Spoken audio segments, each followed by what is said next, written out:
गौ माता ने बताया कि कौन से पाप इंसान को गरीबी की ओर ले जाते हैं। गौ माता की इस अद्भुत और पवित्र कथा को जो भी व्यक्ति ध्यानपूर्वक सुनता है, उसके जीवन से सभी दुख और कष्ट सदा के लिए समाप्त हो जाते हैं। फिर उसे कभी भी गरीबी और समस्याओं का सामना नहीं करना पड़ता। प्रिय दर्शकों, यह कथा आपकी पारिवारिक परेशानियों का समाधान बन सकती है। इसे देखने मात्र से आपके परिवार की सारी समस्याएं दूर हो सकती हैं। नमस्कार प्रिय दर्शकों, हर हर महादेव। आज की कथा आरंभ करने से पहले आपसे एक निवेदन है। गरुड़ पुराण में कहा गया है कि जो भी कथा या शिक्षा बीच में छोड़ दी जाती है, वह व्यक्ति के लिए पाप का कारण बनती है। इसलिए कृपया इस कथा को अंत तक अवश्य सुनें। यदि आप एक सच्चे सनातनी हैं और भगवान श्री राम में अटूट आस्था रखते हैं, तो अभी इस वीडियो को लाइक करें, चैनल को सब्सक्राइब करें और कमेंट में जय श्री राम लिखकर अपना समर्थन दिखाएं। तो चलिए प्रिय दर्शकों, बिना किसी विलंब के आज की प्रेरणादायक कथा शुरू करते हैं। प्रिय भक्तों, आज की कथा बहुत ही हृदय स्पर्शी है। इसमें हम जानेंगे कि गौ माता ने इंसान के कौन से पापों को उसकी गरीबी और दुख का कारण बताया है। साथ ही यह भी जानेंगे कि वे कौन से 3 लोग हैं जिनकी वजह से घर में हमेशा कष्ट और अशांति बनी रहती है। जिस घर में इन 3 लोगों का वास होता है, वहां माँ लक्ष्मी का कभी प्रवेश नहीं होता। प्रिय भक्तों, एक समय की बात है जब भगवान शिव और माता पार्वती कैलाश पर्वत पर विराजमान थे। शांत और दिव्य वातावरण में दोनों पृथ्वी लोक के सौंदर्य का आनंद ले रहे थे। तभी माता पार्वती ने भगवान शिव से कहा, हे नाथ, हमें पृथ्वीलोक पर भ्रमण किए हुए बहुत समय हो गया है। मेरा मन कहता है कि आज हमें वहां जाकर भ्रमण करना चाहिए। भगवान शिव मुस्कुराते हुए बोले, हे उमा, तुमने सही कहा। आज हमें पृथ्वीलोक पर जाकर देखना चाहिए कि वहां क्या हो रहा है। यह कहकर भगवान शिव और माता पार्वती पृथ्वीलोक पर प्रकट हुए और एक सुंदर बगीचे में एक विशाल वृक्ष की छाया में बैठ गए। वहां चारों ओर हरी भरी घास फैली हुई थी और कई गायें उस घास को चर रही थीं। तभी उनमें से एक गौ माता भगवान शिव और माता पार्वती के पास आकर खड़ी हो गई। गौ माता ने विनम्रता से झुककर कहा, हे देव, आपके दर्शन पाकर मैं धन्य हो गई। मेरे मन में एक प्रश्न है जिसका उत्तर मुझे अब तक किसी भी संत या ज्ञानी से नहीं मिल सका। कृपया मेरे इस प्रश्न का उत्तर दें। भगवान शिव ने गौ माता से कहा, पूछो गौ माता, तुम्हारे मन में क्या प्रश्न है? गौ माता ने कहा, हे प्रभु, इंसान को किस पाप के का कारण गरीबी का सामना करना पड़ता है? और वे 3 लोग कौन हैं जिनके प्रभाव से घर का सर्वनाश हो जाता है? क्या मनुष्य को केवल उसके भाग्य के कारण अमीरी या गरीबी मिलती है? भगवान शिव मुस्कुराते हुए बोले, हे गौ माता, तुम्हारा प्रश्न अत्यंत महत्वपूर्ण है और मैं तुम्हें इसका उत्तर अवश्य दूंगा। यह पूर्ण सत्य नहीं है कि केवल भाग्य ही इंसान की गरीबी और अमीरी का कारण होता है। इसके पीछे कुछ अन्य कारण भी होते हैं। गौ माता ने कहा, हे प्रभु, कृपया मुझे विस्तार से समझाएं। तब भगवान शिव ने कहा, हे गौ माता, मैं तुम्हारे इस प्रश्न का उत्तर एक कथा के माध्यम से दूंगा, जिससे तुम्हें सब कुछ स्पष्ट हो जाएगा। भगवान शिव ने कथा सुनाना प्रारंभ किया। यह प्राचीन काल की बात है। अवंतीपुर नामक एक नगर था, जहां एक परोपकारी और विनम्र स्वभाव वाला व्यापारी रहता था। उसके 2 बेटे थे, जो अपने पिता की तरह ही ईमानदार और दयालु थे। व्यापारी अपने दोनों बेटों के साथ परिवार में सुख शांति से जीवन व्यतीत कर रहा था। व्यापारी ने अपने दोनों बेटों का विवाह धूमधाम से कर दिया था। उसकी दोनों बहुएं बेहद समर्पित थीं और घर के सभी कार्यों को मिलजुल कर पूरे उत्साह के साथ करती थी। दोस्तों, जब व्यापारी की छोटी बहू घर में आई, तो ऐसा लगा जैसे उनके घर में स्वयं माता लक्ष्मी ने प्रवेश कर लिया हो। उसके आने के बाद व्यापारी के व्यापार में दोगुना लाभ होने लगा। उनके घर में कभी धन या अन्न की कमी नहीं होती थी। घर का वातावरण अत्यंत शांतिपूर्ण और सौहार्दपूर्ण था। व्यापारी के दोनों पुत्र मिलजुल कर रहते थे और दोनों बहुएं भी आपस में बड़ा प्रेम भाव रखती थीं। घर का हर कार्य करने से पहले सभी परिवारजन मिलकर सलाह मशविरा करते थे और फिर कार्य करते थे। व्यापारी का व्यापार भी दिन प्रतिदिन उन्नति कर रहा था। एक दिन व्यापारी ने अपने दोनों बेटों और बहुओं को बुलाकर कहा, पुत्रों, अब मुझसे व्यापार का काम संभालना कठिन हो गया है, इसलिए आज से मैं यह जिम्मेदारी तुम दोनों को सौंपूं। पिता की बात मानकर दोनों पुत्रों ने बड़े मनोयोग से व्यापार की बागडोर संभाल ली। व्यापारी को यह देखकर संतोष होता था कि उसका परिवार प्रेम और सद्भाव से रह रहा है। उसके दोनों बेटे व्यापार में निपुणता दिखा रहे थे और दोनों बहुएं भी घर में सुख शांति बनाए हुए थी। यह सब देखकर व्यापारी निश्चिंत होकर चैन की नींद सोता था। लेकिन दोस्तों, व्यापारी के सुखमय जीवन को देखकर नगर के अन्य लोग उससे ईर्ष्या करने लगे थे। वे सोचते थे कि व्यापारी का जीवन कितना आरामदायक और सुखद है। व्यापार दिन बदिरा है और उसके परिवार में कोई झगड़ा या परेशानी नहीं है। यह देखकर नगरवासियों के मन में जलन होने लगी। भगवान शिव ने गौ माता से कहा, हे गौ माता, जैसे एक बड़ी मछली तालाब में छोटी मछलियों को फलते फूलते देखकर भयभीत होकर उन्हें निगलने की कोशिश करती है, वैसे ही मनुष्य दूसरों की प्रगति देखकर उन्हें पीछे खींचने का प्रयास करता है। इंसान अपनी सफलता से जितना प्रसन्न नहीं होता, उससे अधिक वह दूसरों की तरक्की देखकर बेचैन हो जाता है। एक विद्वान ने ठीक ही कहा है कि मनुष्य अपने दुख से उतना परेशान नहीं होता जितना वह दूसरों के सुख से व्यथित होता है। इसी जलन के कारण नगरवासी व्यापारी के प्रति षड्यंत्र रचने लगे। उन्होंने सोचा कि किस प्रकार उसके जीवन को कष्टपूर्ण बना दिया जाए। नगर के कुछ लोग व्यापारी के कुल पुरोहित के पास गए और बोले, हे पुरोहित जी, आप यहाँ अभाव में जीवन व्यतीत कर रहे हैं, जबकि आपका जजमान ऐश्वर्य और वैभव से परिपूर्ण जीवन बिता रहा है। वह अपनी बहुओं के हाथ का स्वादिष्ट भोजन कर रहा है और सुख संपत्ति का आनंद ले रहा है। पुरोहित ने कहा, आप लोग यह सब क्यों कह रहे हैं? आपकी बात का अभिप्राय क्या है? तब नगरवासियों ने बताया, पुरोहित जी, याद कीजिए, व्यापारी ने आपको आखिरी बार अपने घर कब बुलाया था? अगर वह आपको यज्ञ और पूजा के लिए नहीं बुलाएगा तो आपकी आय कैसे होगी? आपको को दान दक्षिणा कैसे मिलेगी? यदि यह स्थिति बनी रही तो आप और आपके परिवार को भूखा रहना पड़ेगा। पुरोहित ने यह बात सुनकर सोचा, यह तो सच है। व्यापारी ने बहुत समय से मुझे अपने घर आमंत्रित नहीं किया है। उसका जीवन सुखमय है, लेकिन मेरा जीवन कठिनाई से गुजर रहा है। यह सोचकर पुरोहित भी बेचैन हो गया। नगरवासियों ने पुरोहित से कहा, अगर आप चाहते हैं कि आपका जीवन सुखद बने और आपको दान दक्षिणा मिले, तो आपको ऐसा उपाय करना होगा जिससे आपके यजमान के घर में कुछ कठिनाइयां आए। जब उसके घर में अशांति होगी, तभी वह आपसे समाधान मांगने आएगा और आपको हवन पूजन के लिए बुलाएगा। इतना कहकर नगरवासी पुरोहित को भड़काकर अपने अपने घर चले गए। नगरवासियों की बातों से प्रभावित होकर वह पुरोहित चिंता में डूब गया और सोचने लगा, अब मैं ऐसा क्या उपाय करूं जिससे व्यापारी के घर में कलह और उसके व्यापार में हानि होने लगे। तभी वह पुरोहित अपने गुरु के पास सलाह लेने गया और उनसे कहा, हे गुरुदेव, कृपया मेरी सहायता करें। यदि आप मेरी मदद नहीं करेंगे तो मेरा परिवार भूखों मर जाएगा। जैसे एक मछली का जीवन तालाब के पानी पर निर्भर करता है, वैसे ही पुरोहितों और पंडितों का जीवन उनके यजमान पर आधारित होता है। यदि यजमान के घर में कोई समस्या नहीं होगी और वे हमें पूजा पाठ के लिए नहीं बुलाएंगे, तो हमारा गुजारा कैसे होगा? हम धन कैसे अर्जित करेंगे? गुरु ने उसकी समस्या सुनकर कहा, हे शिष्य, चिंता मत करो। मुझे बताओ कि तुम्हारी समस्या क्या है। मैं अवश्य इसका समाधान करूंगा। पुरोहित ने उत्तर दिया, हे गुरुदेव, मैं चाहता हूं कि व्यापारी के जीवन में कुछ समस्याएं आए, उसके घर में कलह हो और उसके व्यापार में हानि हो, तभी वह मुझे अपने घर पूजा पाठ के लिए बुलाएगा। गुरु ने ध्यानपूर्वक सुनकर कहा, हे शिष्य, व्यापारी के सुखद जीवन का मुख्य कारण उसकी छोटी बहू है।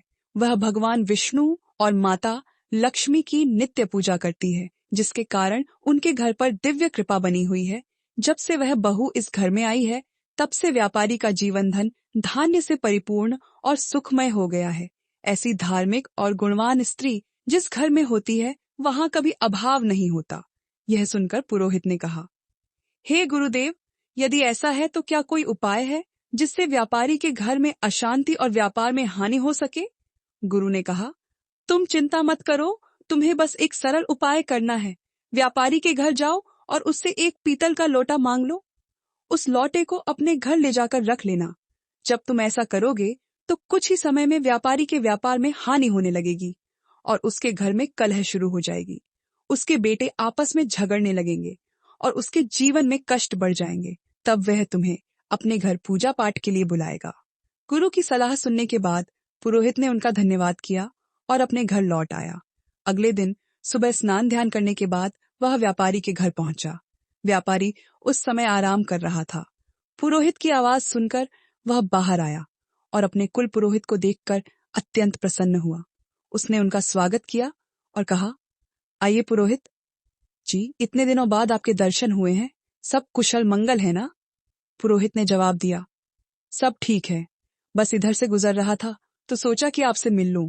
फिर वह अपनी मीठी बातों में व्यापारी को फंसाने लगा। कुछ देर बाद उसने कहा, व्यापारी जी, मुझे थोड़ा पानी दीजिए। व्यापारी पानी लाने के लिए जाने लगा। तभी पुरोहित ने कहा, पानी पीतल के लोटे में लाइए। व्यापारी मुस्कुराते हुए बोला, जैसा आप कहे पुरोहित जी। इतना कहकर व्यापारी अंदर चला गया। इधर उसकी छोटी बहू, जो अत्यंत चतुर और समझदार थी, वास्तुशास्त्र का थोड़ा ज्ञान भी रखती थी। जब उसने देखा कि व्यापारी पीतल का लोटा लेकर जा रहा है, तो तुरंत उसके पास आई और कहा, पिताजी, यह लोटा थोड़ी देर के लिए मुझे दे दीजिए, मैं इसे जल्दी ही लौटा दूंगी। व्यापारी ने सहर्ष लोटा उसे दे दिया। छोटी बहू ने उस लोटे का पानी निकालकर अपनी गौ माता को पिला दिया और फिर उसमें नया पानी भरकर लौटा, वापस ससुर को दे दिया। व्यापारी ने वह पानी पुरोहित को दिया। पानी पीने के बाद पुरोहित ने कहा, व्यापारी जी, यह पीतल का लोटा बहुत अच्छा है, क्या आप इसे मुझे दे सकते हैं? व्यापारी हंसते हुए बोला, पुरोहित जी, यह तो बहुत छोटी बात है, आप इसे अपने साथ ले जाइए। पुरोहित मन ही मन प्रसन्न हुआ और सोचने लगा, आज मैंने व्यापारी के सुख चैन पर प्रहार कर दिया है, अब उसके घर की खुशियां समाप्त हो जाएंगी। पुरोहित लौटा लेकर अपने घर लौट आया और उसे एक कोने में रखकर सोचने लगा, अब कुछ ही दिनों में व्यापारी मुझे बुलाएगा, उसके घर में कलह मचेगा और व्यापार में नुकसान होगा।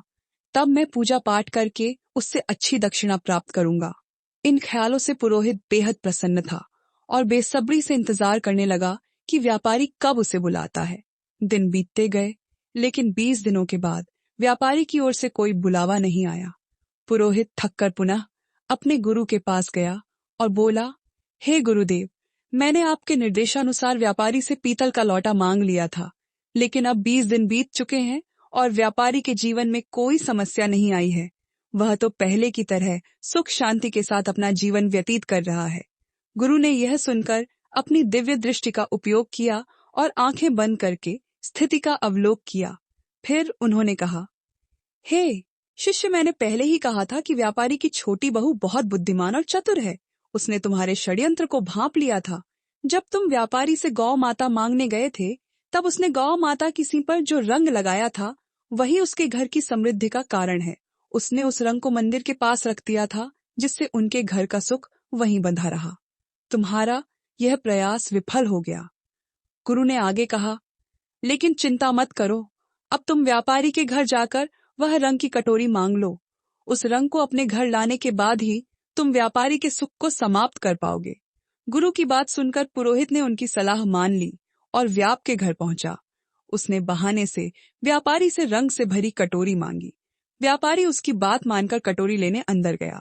इधर व्यापारी की छोटी बहू पहले ही सतर्क थी। उसने उस कटोरी में रखे पुराने रंग को निकालकर उसमें नया रंग भर दिया। जब व्यापारी कटोरी लेकर बाहर आया, तो उसने वही कटोरी पुरोहित को दे दी।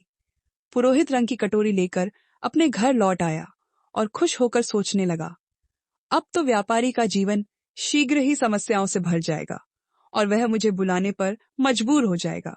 लेकिन महीनों बीत गए और व्यापारी का जीवन पहले से भी अधिक सुखद और समृद्ध होता चला गया। थक हार कर पुरोहित फिर से अपने गुरु के पास गया और बोला, हे गुरुदेव, मैंने आपके कहे अनुसार रंग की कटोरी भी व्यापारी के घर से ले आई, लेकिन उसका जीवन पहले से भी अधिक सुखी हो गया है। ऐसा लगता है मेरे सारे प्रयास व्यर्थ हो गए हैं। गुरु ने अपनी दिव्य दृष्टि से फिर सब कुछ देखा और कहा, हे शिष्य, व्यापारी की छोटी बहू अत्यंत चतुर और दूरदर्शी है। उसने तुम्हारे इरादों को पहले ही समझ लिया था। उसने कटोरी में से वह रंग निकाल दिया था जो गौ माता को लगाया गया था।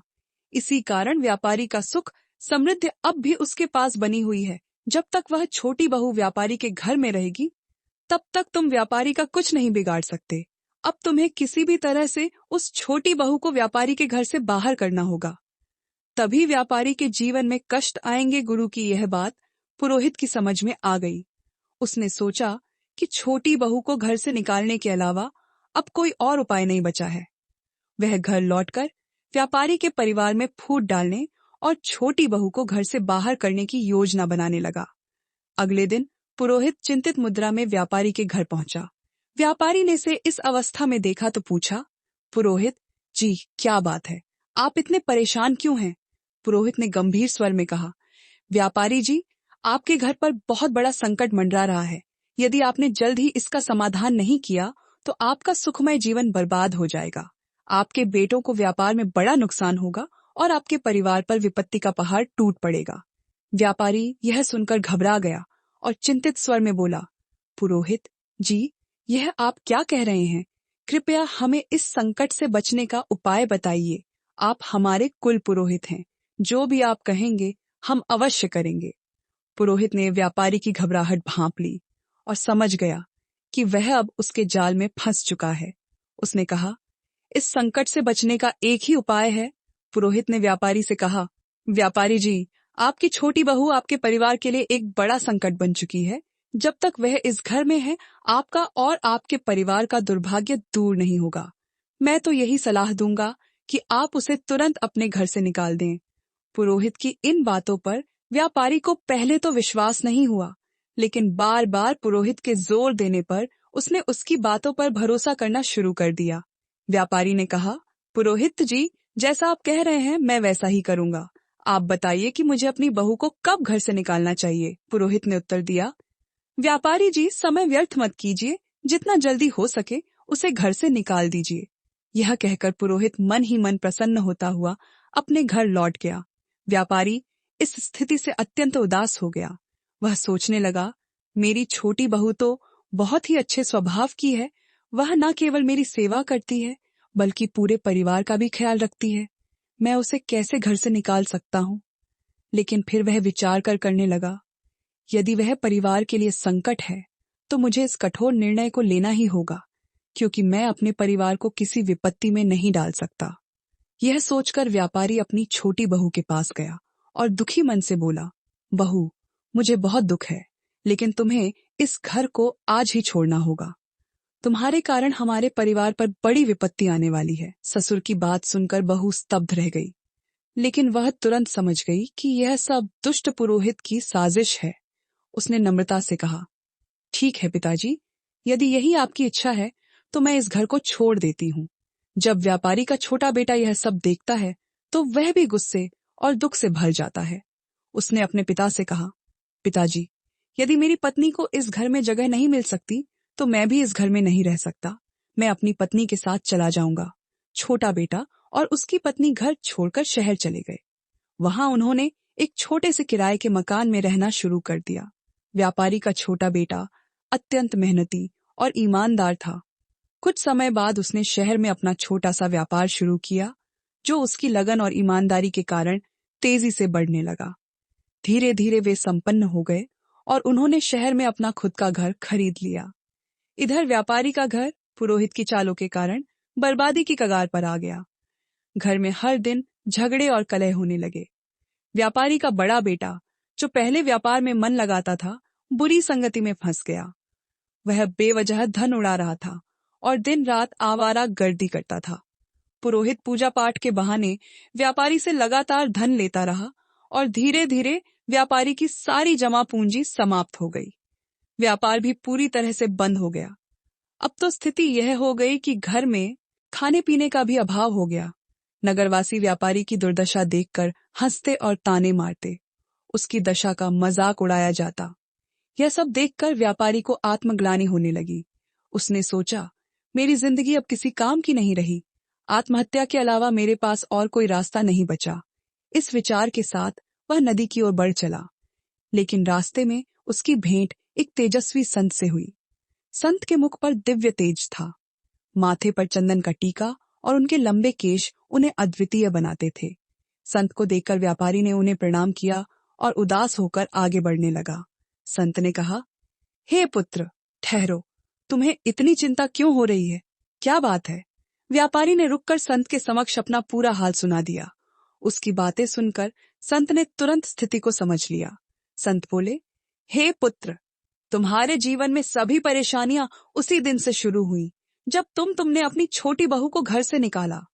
संत महात्मा ने व्यापारी से कहा, हे पुत्र, तुम्हारे घर में यह संकट उसी दिन से शुरू हुआ जब तुमने अपनी छोटी बहू को घर से निकाला।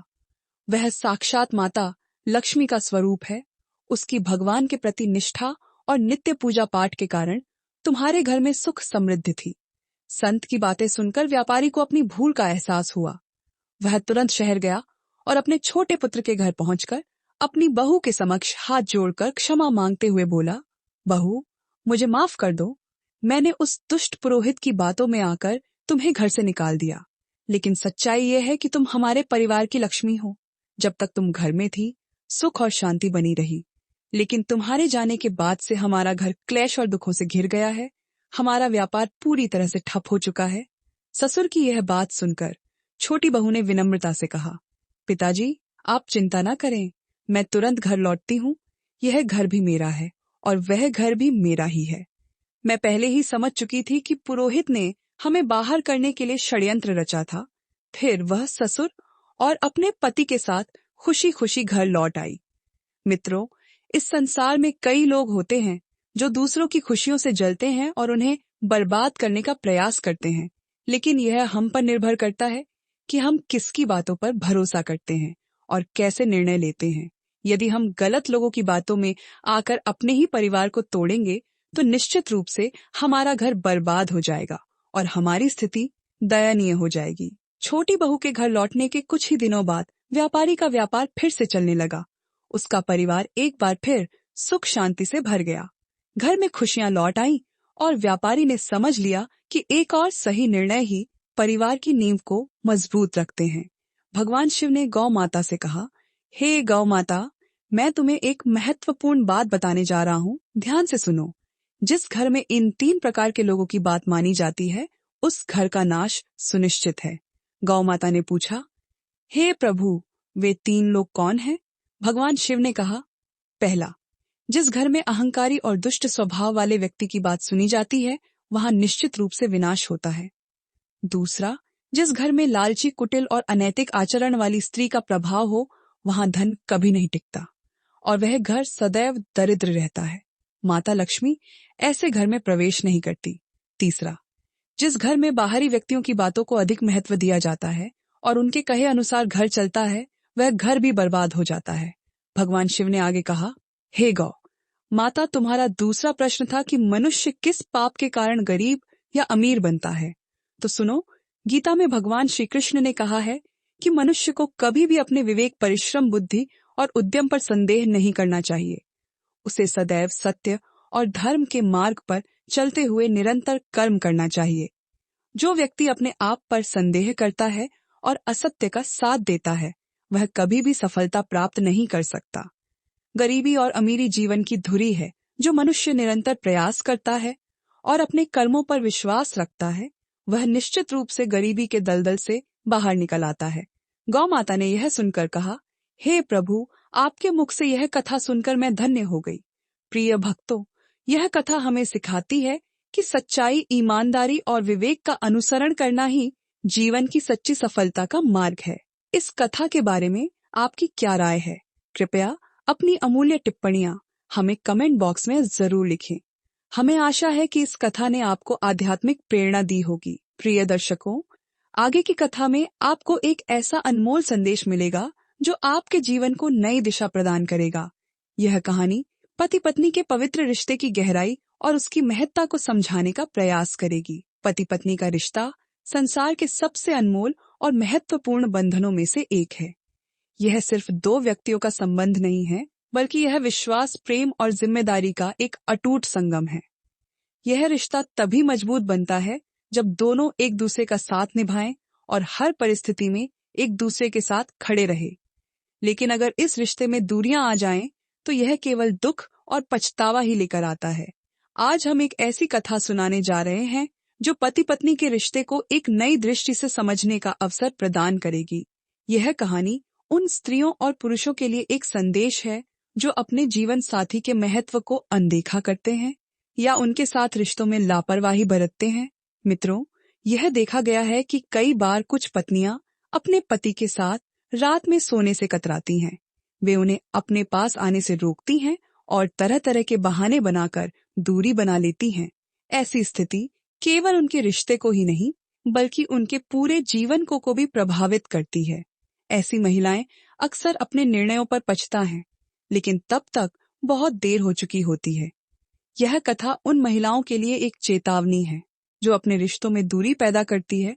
अब सवाल यह उठता है कि क्या पति पत्नी का एक साथ सोना उनके रिश्ते के लिए आवश्यक है? इस प्रश्न का उत्तर आज हम एक कथा के माध्यम से समझने का प्रयास करेंगे। प्रिय दर्शकों, यह कहा जाता है कि कुछ पत्नियां अपने पति के पास आने पर उन्हें अपमानित करती हैं, खरी खोटी सुनाती हैं और उन्हें भला बुरा कहती हैं। ऐसी महिलाओं को यह समझना चाहिए कि उनका ऐसा व्यवहार न केवल उनके पति को बल्कि उनके स्वयं के जीवन को भी बर्बाद कर सकता है। जो स्त्री अपने पति को अपने पास आने से रोकती है वह एक बड़ा पाप करती है। एक बार की बात है, मधुपुर नामक एक नगर था।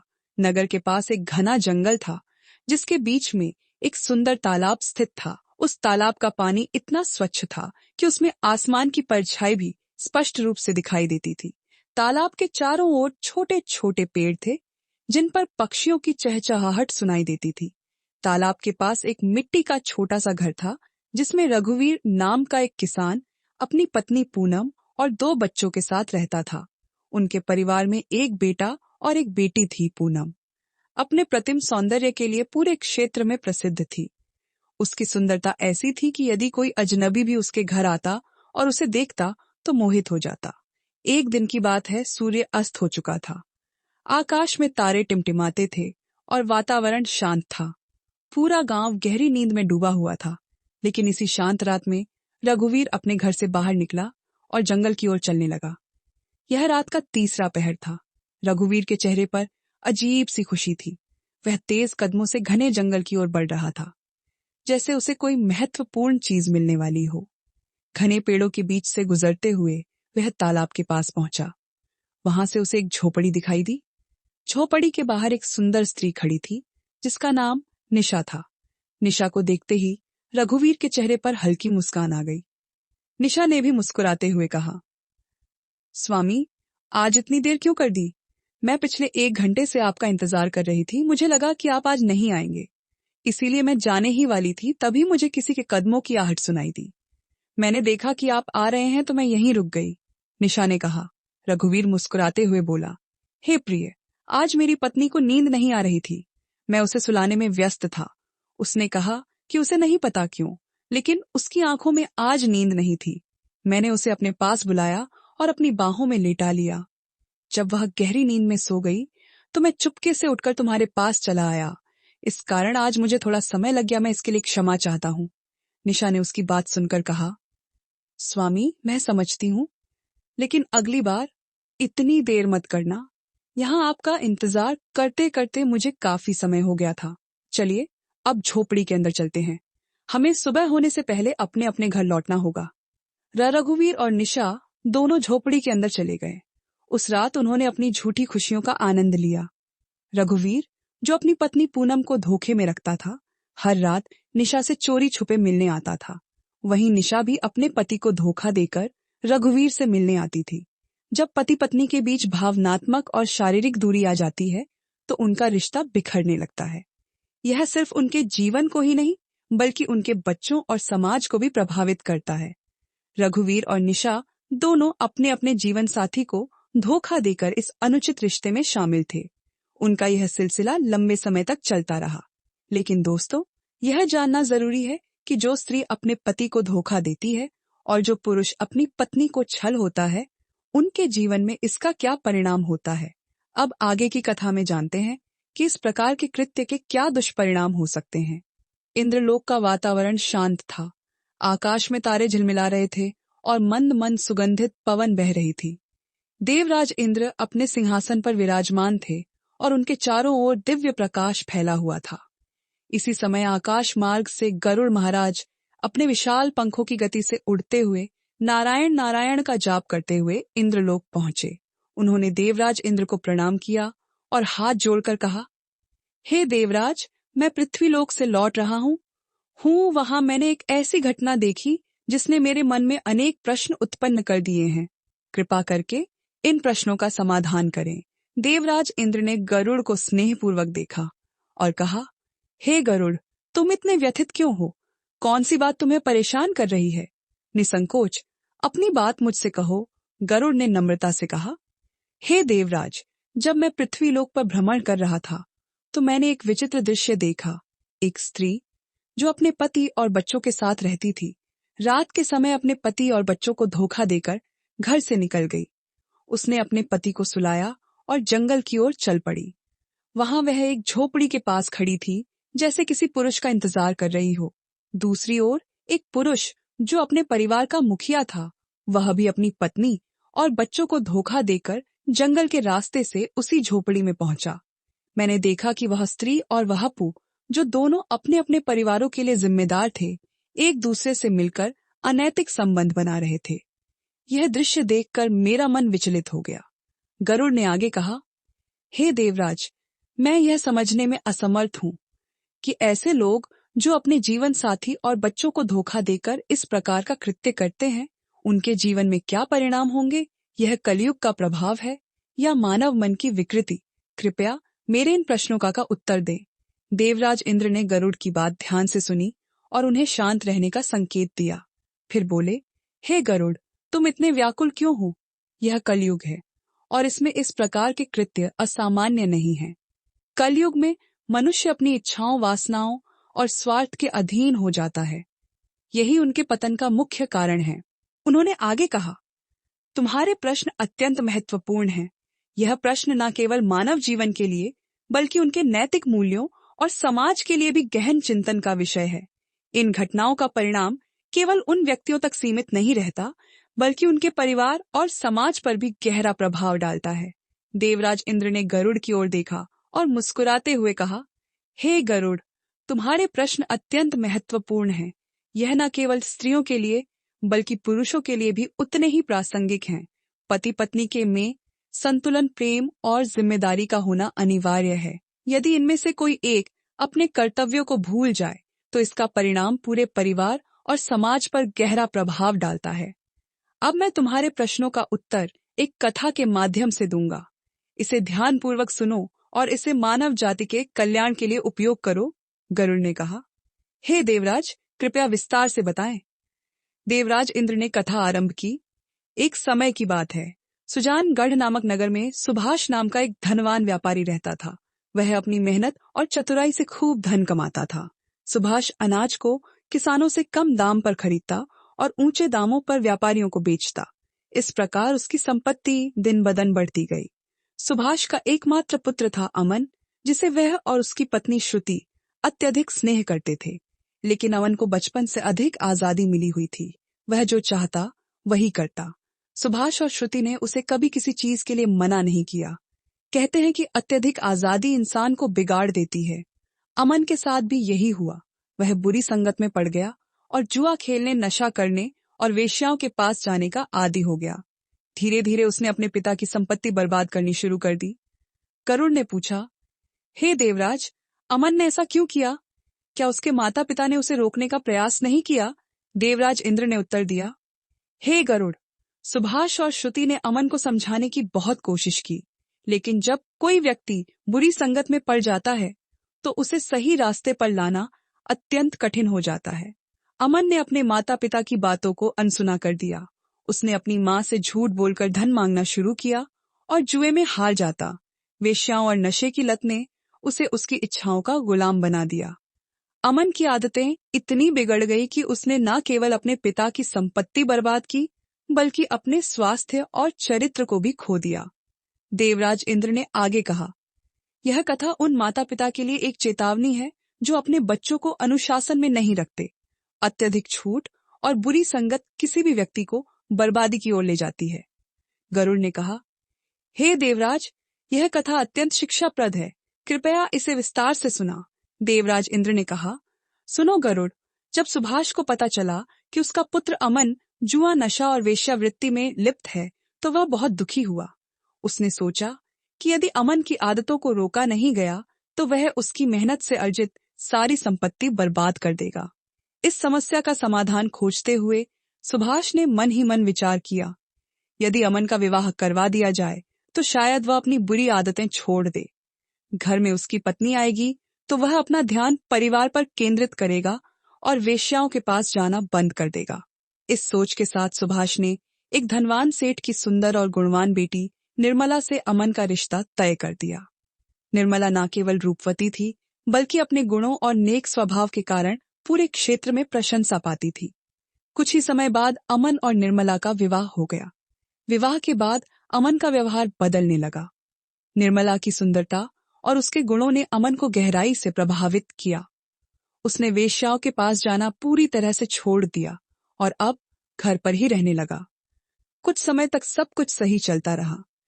निर्मला ने अपनी अच्छाइयों और प्रेम से अमन को सुधारने का हर संभव प्रयास किया, लेकिन समय कभी किसी के लिए रुकता नहीं। अमन के माता पिता वृद्ध हो चुके थे और एक दिन वृद्धावस्था के कारण उन्होंने संसार को त्याग दिया। उनके जाने के बाद अमन पर कोई मार्गदर्शन करने वाला नहीं बचा। निर्मला के साथ रहते हुए अमन ने वेश्याओं का साथ तो छोड़ दिया, लेकिन उसकी जुए की लत अभी भी बनी हुई थी। यह लत धीरे धीरे उसे बर्बादी की ओर ले जाने लगी। कुछ ही समय में अमन ने अपने पिता की वर्षों की मेहनत से अर्जित सारी संपत्ति जुए में हार दी। अब उसके पास ना तो धन बचा था और ना ही कोई हुनर। वे पूरी तरह से कंगाल हो चुका था। एक दिन निर्मला ने उससे कहा, स्वामी, अब तो हमारे पास खाने के लिए भी कुछ नहीं बचा है। कृपया कोई नौकरी खोजिए ताकि हम अपना गुजारा कर सकें। पर कहते हैं कि ज्ञान और कौशल ही इंसान की असली पहचान होते हैं। अगर कोई व्यक्ति राजा के पास नौकरी मांगने जाता है तो राजा सबसे पहले यही पूछता है कि उस व्यक्ति के पास क्या हुनर और योग्यताएं हैं। अगर उसके पास कोई कौशल नहीं होता तो उसे वहां से खाली हाथ लौटा दिया जाता है। अमन के पास कोई कौशल नहीं था। उसने अपना सारा समय और ऊर्जा जुए, नशे और गलत आदतों में बर्बाद कर दी थी। अब वह अपने परिवार के लिए भोजन जुटाने में भी असमर्थ हो गया था। अमन के जीवन में यह सबसे कठिन समय था। उसके पास एक बेटा और एक बेटी थी जो अब विवाह योग्य हो चुके थे, लेकिन उनके विवाह के लिए धन जुटाने का कोई साधन नहीं था। घर की हालत इतनी खराब हो गई थी कि वे खाने के लिए भी मोहताज हो गए। अमन की यह स्थिति उसे निरंतर पछतावे और निराशा में ढकेल रही थी। एक दिन अमन अपनी पत्नी निर्मला के पास गया और उससे अपनी इच्छाओं की पूर्ति के लिए बात करने लगा, लेकिन निर्मला ने उसे शांत और गंभीर स्वर में कहा, स्वामी, जीवन का सबसे बड़ा सुख केवल काम वासना में नहीं होता। असली सुख दूसरों की मदद करने और एक सच्चा नेक जीवन जीने में है। जो लोग अपनी वासनाओं और लालसाओं में अंधे हो जाते, वे अंततः बर्बाद हो जाते हैं। यही तुम्हारे साथ भी हुआ है। निर्मला ने आगे कहा, हे स्वामी, अब मैं तुम्हें 3 बड़ी गलतियों के बारे में बताना चाहती हूँ जो लोग अनजाने में कर बैठते हैं और बाद में जीवन भर पछताते हैं। इन्हें ध्यान से सुनो और समझो। पहली गलती, शिक्षा और कौशल की उपेक्षा। निर्मला ने कहा, सबसे पहली गलती यह है कि लोग अपने जीवन के शुरुआती दिनों में शिक्षा और कौशल को महत्व नहीं देते। ऐसे लोग अपने करियर और जीवन में अनगिनत कठिनाइयों का सामना करते हैं। अगर तुमने अपनी जवानी में कोई कौशल सीखा होता या अच्छी शिक्षा प्राप्त की होती तो आज यह हालत नहीं होती। यही गलती तुम्हें जीवन भर परेशान करती है। दूसरी गलती, काम टालने की आदत। निर्मला ने कहा, दूसरी गलती है काम टालने की आदत। जो लोग अपनी जवानी में आलस्य करते हैं और समय का सही उपयोग नहीं करते, उन्हें भविष्य में अपने लक्ष्यों को प्राप्त करने में कठिनाइयों का सामना करना पड़ता है। तुमने भी अपने समय को व्यर्थ किया और यही कारण है कि आज तुम इस स्थिति में हो। तीसरी गलती, गलत संगति। निर्मला ने कहा, तीसरी गलती है गलत संगति इंसान को पूरी तरह बर्बाद कर देती है। तुमने भी इन्हीं गलतियों को अपनाया और आज तुम्हारा जीवन इस स्थिति में आ पहुंचा है। निर्मला की बातें सुनकर अमन गहराई से सोचने पर मजबूर हो गए। उसे अपनी गलतियों का एहसास हुआ, लेकिन अब पछताने के सिवाय उसके पास कुछ भी नहीं बचा था। यह कथा हमें सिखाती है कि जीवन में सही दिशा में समय और ऊर्जा का उपयोग कितना महत्वपूर्ण है। जो लोग समय रहते अपने कर्तव्यों और जिम्मेदारियों को नहीं समझते, उन्हें अंततः पछताना ही पड़ता है। निर्मला ने गंभीरता से कहा, हे स्वामी, अब मैं तुम्हारे साथ ही न शारीरिक संबंधों में शामिल नहीं हो सकता। हमारी उम्र भी अब उस पड़ाव पर पहुंच चुकी है जहां हमें अपने जीवन को आत्मिक शांति और भगवान की सेवा में लगाना चाहिए। जीवन के प्रारंभिक चरण में इंसान ब्रह्मचारी रहता है, फिर विवाहित जीवन में प्रवेश करता है और परिवार की जिम्मेदारियां निभाता है। लेकिन वृद्धावस्था का चरण ऐसा होना चाहिए जहां हम अपनी वासनाओं को त्याग कर आध्यात्मिकता का मार्ग अपनाएं। यही समय है कि हम पूजा और भगवान की सेवा में लगे। यही हमारे जीवन का उद्देश्य होना चाहिए। निर्मला ने दृढ़ता से कहा, मैं अपनी बची हुई जिंदगी को व्यर्थ नहीं जाने देना चाहती। जिस तरह तुमने अपनी जवानी में अपना समय और ऊर्जा बर्बाद की, मैं अब वैसा नहीं कर सकती। मुझे विश्वास है कि भगवान हमारी सहायता करेंगे। अब सही समय आ गया है कि हम अपनी आत्मा को परमात्मा से जोड़ें और अपने बच्चों के भविष्य के बारे में सोचें। देवराज इंद्र ने गरुड़ से कहा, हे गरुड़, यह कथा मानव जाति के लिए एक महत्वपूर्ण सबक है। जो लोग अपनी जवानी में शिक्षा, मेहनत और सही संगति को नजरअंदाज करते हैं, उन्हें वृद्धावस्था में पछताना पड़ता है। सही दिशा, अनुशासन और नैतिकता ही मनुष्य के जीवन को सफल बनाते हैं। इन गुणों की कमी इंसान को दुख और कठिनाइयों के चक्रव्यूह में फंसा देती है। निर्मला ने अपने पति अमन से साफ साफ कहा कि वह अब उनके साथ शारीरिक संबंधों में शामिल नहीं होगी। उसने अपने फैसले पर मजबूती से टिके रहने का निर्णय लिया और अपने बच्चों के विवाह और परिवार की भलाई को प्राथमिकता दी। उसने कहा, हमें अब अपनी वासनाओं को त्याग कर भगवान की शरण में जाना चाहिए। मेहनत करेंगे तो भगवान अवश्य हमारा साथ देंगे। कुछ समय बाद निर्मला की मुलाकात एक वृद्ध महिला से हुई। वह महिला अकेली थी, जिसके पास कोई सन नहीं थी। उसने निर्मला से कहा, बेटी, मेरे पास जो भी धन संपत्ति है मैं तुम्हें दे रही हूँ। बदले में मुझे सिर्फ 2 वक्त की रोटी और तुम्हारे परिवार का हिस्सा बनने की अनुमति चाहिए। निर्मला ने उस वृद्धा के प्रस्ताव को स्वीकार कर लिया। वृद्धा के धन और सहयोग से उनके परिवार की स्थिति में सुधार हुआ। उन्होंने अपने दोनों बच्चों के विवाह कर दिए।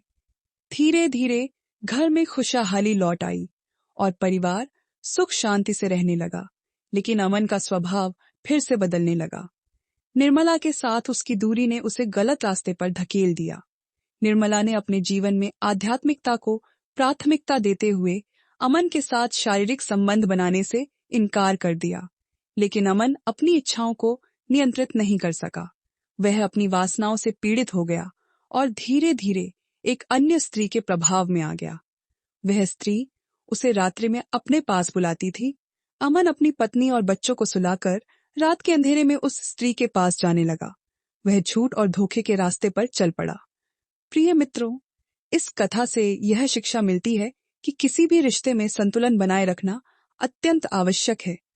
जिस प्रकार निर्मला ने एकदम से अमन का साथ छोड़ दिया, वह भी पूरी तरह से सही नहीं था।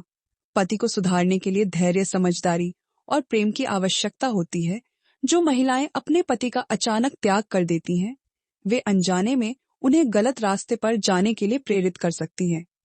यह एक ऐसा निर्णय हो सकता है जो पूरे परिवार को बर्बाद कर दे। हर स्त्री को यह 3 बातें हमेशा ध्यान में रखनी चाहिए ताकि उसका परिवार और पति सही दिशा में रहे। पहली बात, साथ सोने का महत्व स्त्रियों को चाहिए कि वे अपने पति के साथ सोने का त्याग न करें। एक साथ सोना केवल शारीरिक निकटता का प्रतीक नहीं है, बल्कि यह पति पत्नी के बीच प्रेम, विश्वास और भावनात्मक जुड़ाव को मजबूत करता है। जब यह दूरी बढ़ती है तो पति अन्य स्त्रियों की ओर आकर्षित हो सकता है।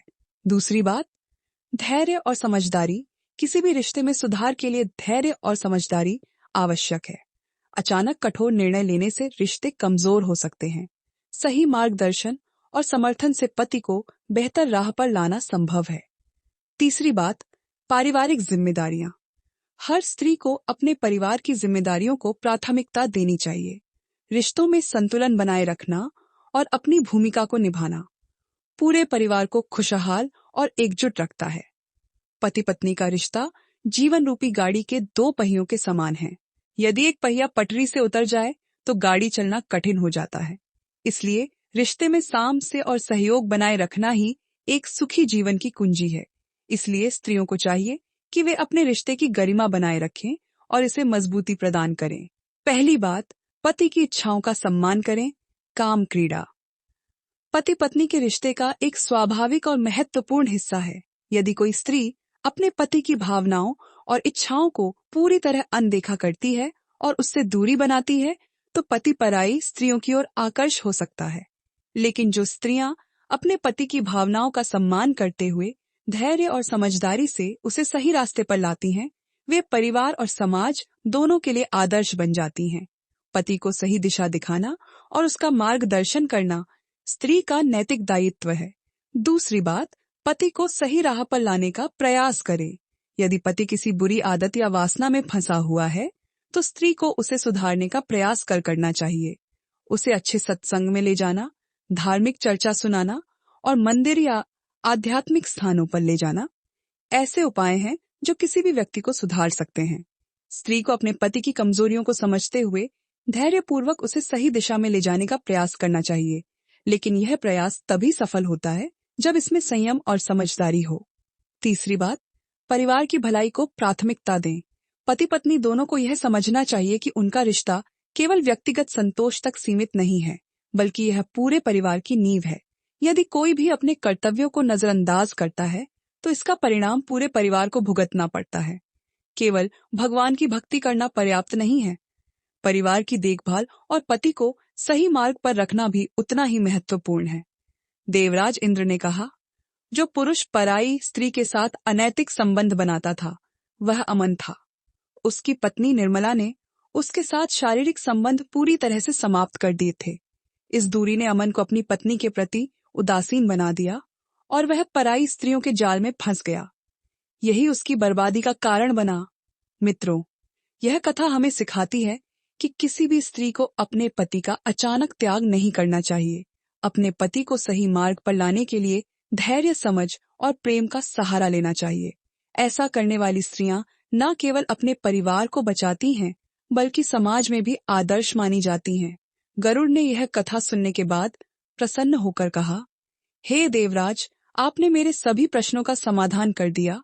अब मैं इस ज्ञान को पृथ्वी लोक पर जाकर मानव जाति के कल्याण के लिए उपयोग करूंगा। आपका धन्यवाद। इसके बाद गरुड़ वहां से विदा हो गए। यह कथा हमें सिखाती है कि पति पत्नी का रिश्ता केवल साथ रहने का नाम नहीं है, बल्कि यह एक दूसरे को समझने, सहयोग करने और सही दिशा दिखाने का माध्यम है।